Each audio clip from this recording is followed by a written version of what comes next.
జై గణేష.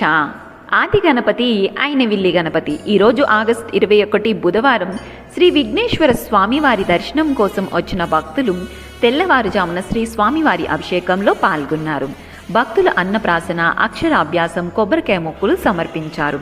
వివిధ ప్రాంతాల నుండి వచ్చిన భక్తులు శ్రీ లక్ష్మీ గణపతి హోమంలో పాల్గొని స్వామివారి ఆశీస్సులు పొంది తీర్థప్రసాదాలు స్వీకరించారు. తాడేపల్లిగూడెం వాస్తవ్యులు శ్రీమతి శ్రీ బత్తుల లలిత వెంకట రామకృష్ణ దంపతులు శ్రీ విఘ్నేశ్వర స్వామివారిని దర్శించి శ్రీ విఘ్నేశ్వర అన్నప్రసాద ట్రస్ట్నకు విరాళంగా 10,116 రూపాయలు ఇచ్చినారు. వీరిని ఆలయ అర్చకులు ఆశీర్వచనం అందచేసి శేషవస్త్రములతో సత్కరించి శ్రీ స్వామివారి చిత్రపటమును అందచేసినారు.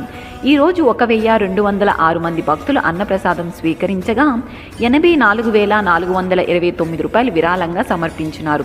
ఈరోజు మొత్తం ఆదాయం 1,82,945 రూపాయలు వచ్చినది. ఓం